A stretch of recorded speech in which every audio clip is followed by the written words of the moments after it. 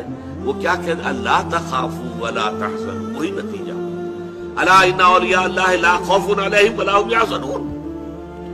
زوال خوف و حزن یہ دو چیزیں ہیں جو ثبوت ہے کہ واقعتاً اللہ پر ایمان موجود ہے، واقعتاً اللہ کی ربوبیت پر دل ٹھک گیا ہے. اگر دل پریشان ہے، یہ میرا نقصان کر دے گا، یہ مجھے تکلیف پہنچا دے گا، یہ میرا یہ کر دے گا، وہ میرا وہ کر دے گا، اس سے میری یہ بات بن جائے گی، وہ مجھے یہ فائدہ پہنچا سکتا ہے، لیکن کہتا ہے دعویٰ یہ ہے کہ اللہ پر ایمان ہے میرا.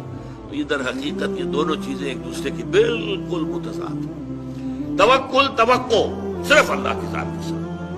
اللہ تخافوا ولا تحزنوا، نہ خوف کھاؤ نہ حزن سے دو چار. وابشروا بالجنۃ التي كنتم توعدون، اور بشارتیں حاصل کرو، خوشیاں مناؤ اس جنت کی کہ جن کا تم سے وعدہ کیا جاتا تھا، اہل ایمان سے وعدے کیے گئے ہیں. وَلَكُمْ فِيهَا نَحْنُ أَوْلِيَاؤُكُمْ فِي الْحَيَاةِ الدُّنْيَا وَفِي الْآخِرَةِ. ہم تمہارے ساتھی ہیں، مددگار ہیں، پشت پناہ ہیں، حمایتی ہیں، دنیا کی زندگی میں بھی آخرت میں بھی. یہ نوٹ کر لیجئے، یہ دنیا کی زندگی میں ایک چوسر کی جنگ ہے، جیسے چوسر کی سڑک ہوتی تھی. حق و باطل کی جنگ جاری ہے. حق و باطل کی ایک جنگ ہمارے اندر ہے. ایک طرف ہمارا نفس امارہ ہے جو برائی کی طرف ہمیں دھکیلتا ہے، ایک طرف ہمارے اندر روح ربانی ہے وَنَفَخْتُ فِيهِ مِن رُوحِي، وہ ہمیں خیر کی طرف، بھلائی کی طرف، بلندی کی طرف کھینچتی ہے. ایک کشاکش جو ہے ہمارے اندر ہے. کچھ کشاکش باہر چل رہی ہے.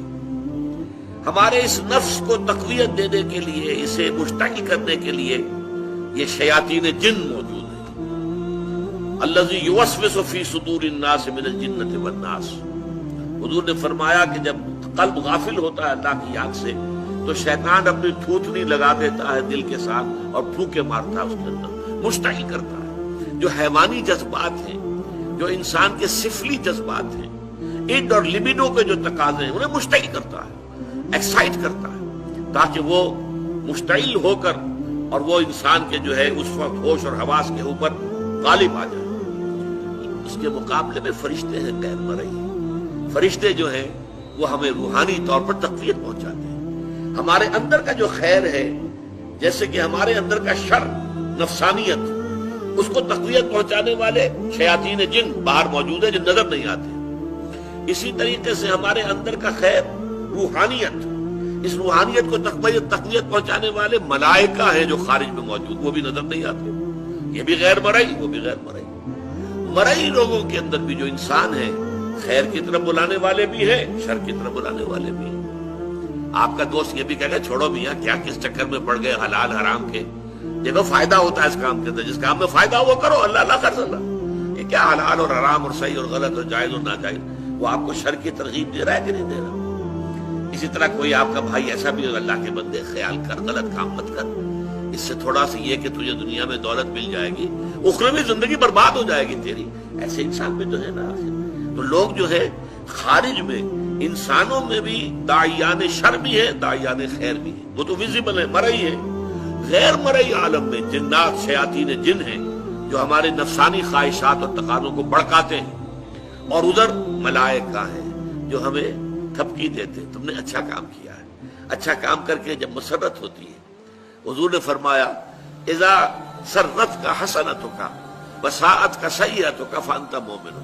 دیکھو اگر تمہیں کوئی اچھا کام کر کے خوشی محسوس ہو اندر، اور برا کام کر کے تو دل کے اندر کوفت محسوس ہو، یہ میں کیا کر بیٹھا، یہ مجھے نہیں کرنا چاہیے تھا، فانت مومن، تو یہ ایمان کی علامت ہے۔ اذا ساءت کا سیئتک وسرت کا حسنتک فانت مومن، بھلائی کر کے خوشی ہو، کوئی برائی ہو جائے تو افسوس ہو، رنج ہو، تو یہ گویا کہ ایمان کی علامت ہے۔ تو فرشتے تھپکی بھی دیتے ہیں، حوصلہ بڑھاتے ہیں۔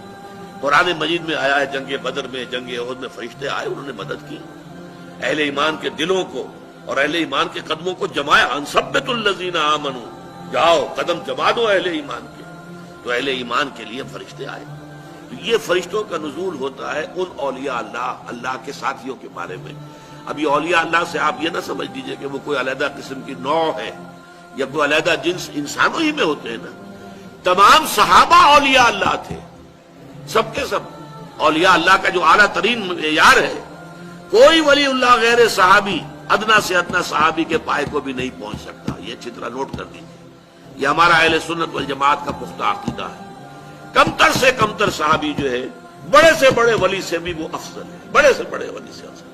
تو اولیاء اللہ سے مراد یہی نہ لے لیجیے جو ہماری اپنی جو ووکیبلری ہے، ہماری بول چال میں صوفیاء کرام کے لیے الفاظ یہ آتے ہیں، وہ بھی ہیں الحمدللہ، ان کے اندر بھی اولیاء اللہ بہت بڑی تعداد میں ہے، لیکن جو ہمارے صحابہ کرام تھے وہ تو سب کے سبھی اللہ کے ولی تھے۔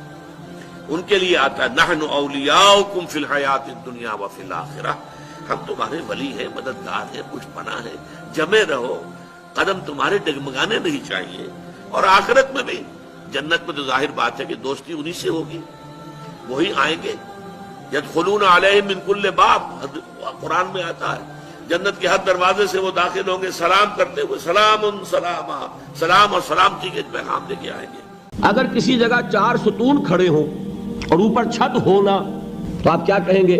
پاگل پن ہے، یہ ستون کاہے کے لیے کھڑے کیے؟ ستون بامانی تبھی ہے جب چھت سپورٹ کر رہا ہو، ورنہ وہ یادگار تو ہو سکتی ہے کوئی، باقی اس کی کوئی افادیت نہیں ہے۔ بالکل یہی حال ہے ان لوگوں کا جنہوں نے صرف نماز، روزہ، حج، زکوٰۃ کو پکڑا ہوا ہے اور اللہ کے حلال و حرام سے آزاد۔ وہ پوری بندگی ان کے سامنے ہی نہیں، پوری زندگی میں اللہ کی غلامی یہ پیش نظر ہی نہیں۔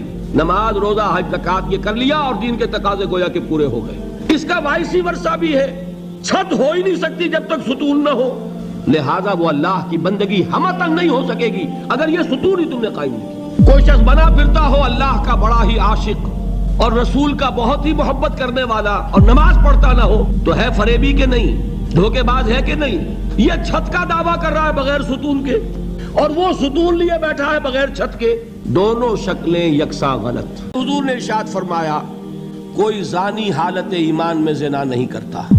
کیسے ممکن ہے؟ ایمان ہو اور زنا ہو جائے، پھر وہ ایمان دھیلے کا ہوا؟ کیا قدر و قیمت اس ایمان کی؟ وہ تو اٹھا کر پھینک دینے کی چیز ہے۔ ایمان اور اخلاق پہ اثر انداز نہ ہو، ایمان اور کردار کو نہ بدلے، ایمان اور عمل کو نہ بدلے تو کس مرض کی دوا؟ نہیں ممکن کہ ایمان ہو اور زنا ہو، نہیں ممکن کہ ایمان ہو اور چوری ہو۔ لا یسرق السارق حین یسرق وہو مومن، کوئی چور حالت ایمان میں چوری نہیں کرتا، کوئی شرابی حالت ایمان میں شراب نہیں پیتا۔ ایک اور حدیث میں حضور نے اس کو اور واضح کر دیا، جب کوئی شخص گناہ کرتا ہے تو ایمان اس کے دل سے نکل کر اس کے سر پر منڈلاتا ہے جیسے پرندہ ہو، اگر توبہ کرتا ہے تو واپس لوٹ آتا ہے، توبہ نہیں کرتا تو رخصت ہو جاتا ہے۔ اور اسی کو حضور نے فرمایا کہ میری امت کا اصل مفلس وہ ہے۔ آپ نے پوچھا اتدرون من المفلس، آپ لوگ جانتے ہیں کہ مفلس کون ہوتا ہے؟ تو صحابہ نے وہی جواب دیا جو ہم میں سے ہر شخص جواب دے گا، المفلس عندنا من لا درہم لہ ولا دینار، ہمارے نزدیک ہم مفلس اس کو کہتے ہیں جس کے پاس درہم و دینار نہیں ہے، روپیہ پیسہ نہیں ہے۔ حضور نے فرمایا نہیں، میری امت کا مفلس وہ ہوگا جو قیامت کے دن حاضر ہوگا، بہت سی نمازوں کی وہ پنڈ لے کر آئے گا، وہ گٹھڑی لے کر آئے گا، گٹھڑا لے کر آئے گا، اور روزوں کا اور اس کا اور حجوں کا اور عمروں کا، لیکن وقد شتم ھذا واکل مال ھذا، اس نے مال کھایا تھا فلاں کا حرام طریقے سے، فلاں کو گالی دیتی تھی، فلاں پر تہمت لگائی تھی، حقوق العباد کے اندر جو ہے اس کی عزت پر حملہ کیا تھا، وہ سارے مدعی جمع ہو جائیں گے۔ اللہ تعالیٰ کسی سے کہے گا بھائی تم اس کی نمازیں لے جاؤ، کسی سے کہے گا اس کے روزے لے جاؤ، اچھا تم لو حج لے جاؤ، اس کے عمرے لے جاؤ، اس کے بعد بھی مدعی باقی ہوں گے تو اب مدعیوں کے گناہ اس کے پلڑے میں ڈالے جائیں گے، اور پھر وہ دوسروں کے گناہوں کے بوجھ تلے دب کر کا اگر علاج ہے، جیسے آپ نے سنا تھا بچپن میں کہانیاں، دیو کی جان ایک طوطے کی گردن میں ہے، طوطے کی گردن مروڑ دو گے دیو مر جائے گا۔ یہودی کی جان سود میں ہے۔ یہ سارا ہتھ کنڈا اس کا جو ہے، جو ورلڈ ڈومینیشن یہودی چاہ رہا ہے وہ مالیاتی نوعیت کی ہے، وہ اپنی حکومت قائم نہیں کرنا چاہتا۔ حکومت کے تو بڑے کھکھیڑ ہوتے ہیں، بڑی ذمہ داریاں ہوتی ہیں، لوگوں کی تنقیدیں سننی پڑتی ہیں، بھوکے بھیڑیے کبھی ٹوٹ پڑتے ہیں، لہذا ان کو چھوڑو، حکومت وہ خود کریں۔ ہاں وہ محنت کریں حیوانوں کی طرح، ملائی ہمارے پاس آتی چلی جائے، زندہ رہنے کی حد تک تو ان کو دیں گے، جیسے تانگے والا گھوڑے کو بھی آخر دانا تو ڈالتا ہے کہ اگلے دن پھر اسے جوتنا ہے تانگے کے اندر، لیکن اصل کمائی تو اس کی ہے جو ہو رہی ہے۔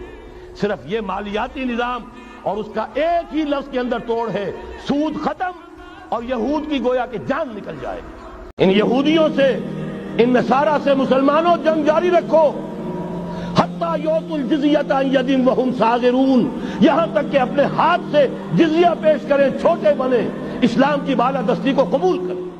عمر کو دین سکھایا، آرڈننس واپس۔ ما اصاب من مصیبت فی الارض ولا فی انفسکم الا فی کتاب من قبل ان نبرأها، یہ تو اللہ تعالیٰ کی طرف سے، لکہ لا تاسوا علی ما فاتکم ولا تفرحوا بما آتاکم واللہ لا یحب کل مختال فخور۔ اللہ کچھ دے دے تو اترایا نہ کرو، کچھ چھین لے تو افسوس نہ کیا کرو۔ اللہ نے چھینا ہے، کوئی حکمت ہوگی۔ یہ جب تک کیفیت نہیں ہے تو استقامت کا ہو۔ راضی برضائے رب، رضائے رب پہ راضی رہے، یہ حرف آرزو کیسا؟ خدا خالق، خدا مالک، خدا کا حکم، تو کیسا؟ تیری مرضی، تیری پسند، میری رائے۔ Who are you؟ رضائے رب پہ راضی رہے، جو رضائے رب ہے اس پر راضی رہو۔ یہ ایسا ہو جانا چاہیے، یہ یوں ہو جانا چاہیے، یہ کیا حرف آرزو؟ وہ ہوگا جو اللہ چاہے گا، تم کاہے کی آرزو لگا کر بیٹھے ہوئے ہو؟ رضائے حق پہ راضی رہے، یہ حرف آرزو کیسا؟ خدا خالق، خدا مالک، خدا کا حکم، ارے اس سے مانگو جو کہتا ہے کہ مجھ سے مانگو اور میں دوں گا۔ وہ نہ مانگنے پہ ناراض ہے، اس سے نہیں مانگتے۔ حدیث میں آتا ہے کہ رات کی آخری ساعتوں میں اللہ سمائے دنیا تک نزول فرماتا اور پھر ندا لگتی ہے، هل من سائل فأعطيه، ہے کوئی سوال کرنے والا مانگنے والا کہ میں اسے دوں؟ حل من مستغفر فاغفر لہ، ہے کوئی گناہوں کی معافی چاہنے والا کہ میں اسے معاف کر دوں؟ ہم انٹا غفیل سو رہے ہیں، ہم تو مائل بکرم ہے، کوئی سائل ہی نہیں، راہ دکھلائیں کسے، رہنم منزل ہی نہیں۔ یہ محمد کے ماننے والے یہ ہیں، یہ ہے امتی محمد کے، جو اپنے پاؤں پہ کھڑے نہیں ہو سکتے، جو اپنے معاملات مینیج نہیں کر سکتے۔ یہ اور کہاں ہے وہ دین؟ کوئی ایک ہی دنیا میں دکھا سکتے ہو کہ یہ ہے دین؟ آؤ سی ود یور اون آئیز، دس از دین الحق۔ ہمارے تو انفرادی معاملات بھی بہت پست ہیں، ہمارے تو معاملات آپس کے غلط ہیں، ہم تو جھوٹ اور دھوکہ اور فریب اور ملاوٹ اور خیانت اور غبن، اس میں تو ہم بہت ہائی مارکس جو ہیں سیکور کر رہے ہیں۔ حضور نے فرمایا من یحرم الرفق فقد حرم الخیر کلہ، جو شخص دل کی نرمی سے محروم ہو گیا وہ کل کے کل خیر سے محروم ہو گیا۔ کسی کو دکھ میں دیکھو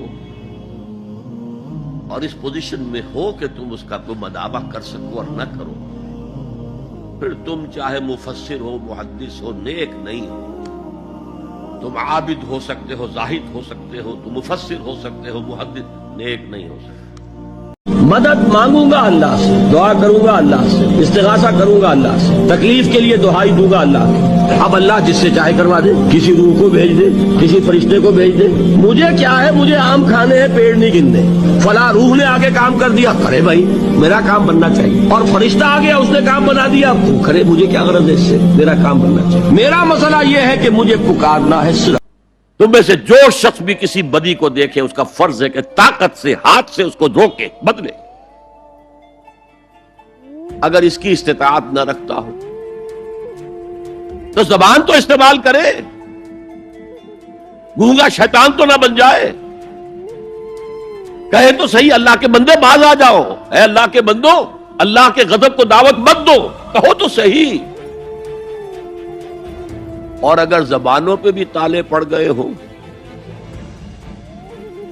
اور زبانوں کے گدیوں سے کھینچے جانے کا امکان ہو جائے تو آخری درجے میں فَإِلَّمْ يَسْتَطِعْ فَبِقَلْبِهِ، دل سے شدید نفرت تو رکھے۔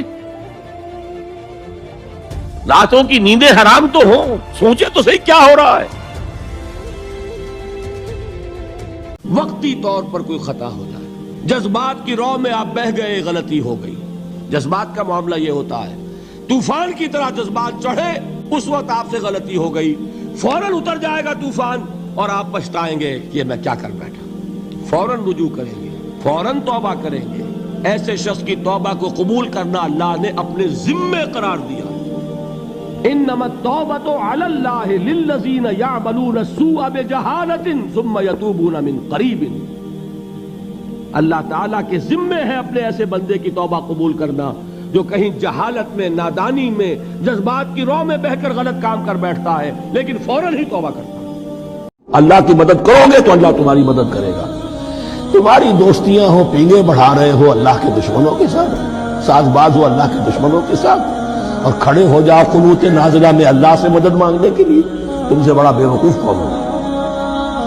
پہلے اللہ کی طرف رخ تو کرو، اللہ سے اپنا معاملہ درست کرو۔ ہاں اس میں کوئی یہ شرط نہیں ہے کہ پہلے ولی کامل اس وقت توبہ کرو خلوص نیت سے اور سارے پردے ہٹ جائیں، لیکن خلوص نیت کے ساتھ توبہ۔